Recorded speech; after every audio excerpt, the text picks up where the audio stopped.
The Lakers finally convinced LeBron to shut it down for the rest of the season after dealing with a groin injury since Christmas. Luke Walton said it's one of those things where the medical staff just finally said, look, it's just not worth it anymore.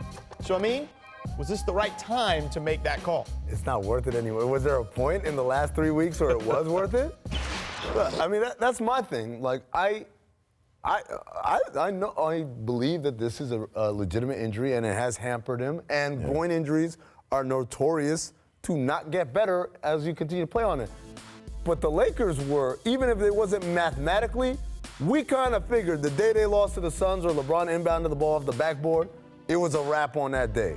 And the only reason I can think of playing him in this condition is because you're worried about backlash from the league. Perception. The perception of you shutting down a healthy player. Well, then another thing you got to keep in mind with him, like this is, I think, good for the Lakers, but for fans, this is horrible. You got people, he's iconic. Right. Steph Curry, Kobe Bryant, Michael Jordan, LeBron. These are guys where people actually flying from all over the world to see him play. Somebody bought a ticket in April just to see him play. I had a cousin from St. Louis who bought a ticket to see him play in December, didn't. And you just, I feel bad for those people. Yeah. Because he's somebody you may just see once in a lifetime unless you live in that city. So that's the bad part that comes from it. Let me ask you guys a bigger picture question. And look, there may not be an answer to this, but if you look at the Lakers here over the last 5, 6, 7 years, and I know there's been multiple training staffs in that time, there seems to be an issue. We've been talking about systematic issues, right? Like there's an issue here with keeping Lakers players healthy over the last several years. And I'm not saying that that's the reason that LeBron got hurt. Look, there's a lot of things. But this is a different dude. He got his own people. No, I agree. But they just happen to be there in case maybe somebody can't. But I'm just talking. You look at Lonzo Ball, can't stay healthy for 2 years in a row, right? No, I understand what you're saying, but LeBron. Even the unfortunate situation with Brandon Ingram, all these are things, right, like that have happened. Go back to the Dwight Howard year. Kobe Bryant. There's a lot of stuff here over the years. I'll tell you. Look, you said LeBron's a different dude. You put that in a different category. It has nothing to do with this. And also, I would say Brandon Ingram, because that's a medical condition. You talk about blood clotting, that's a different issue. But you're right, there's a lot of stuff. And you know where it all starts?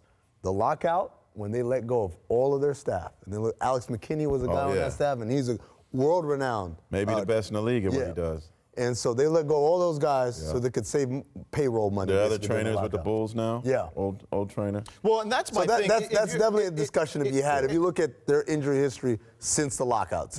You and I have talked about this on the radio show, right? About if you're the Lakers, and I think, Mark, you and I have had the same discussion. Like, you're the crown jewel of the NBA. There should be no reason that you should be cutting corners on anything, because the one area you're not capped is support staff, front office, things of that nature.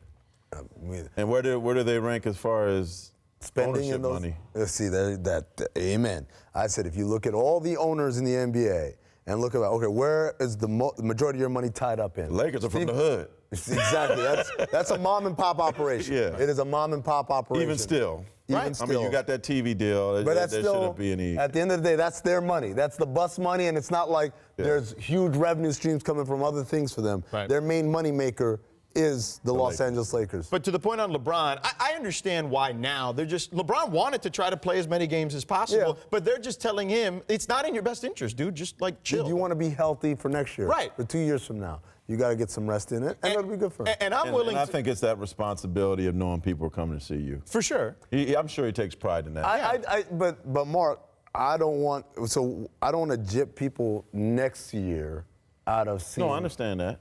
Right. And but by the way, still take pride in being on the floor. I get it. I'm willing to say right now, I mean, LeBron, when was the last time LeBron James had 4 or 5 months off in the summer? I mean, you have to go back to his second season, right? I'm willing to say that I think we're going to see a completely reinvigorated LeBron next season. No USA Basketball either? No, that was reported. No, he's going to be, he'll have a good almost 6 months of rest. Right.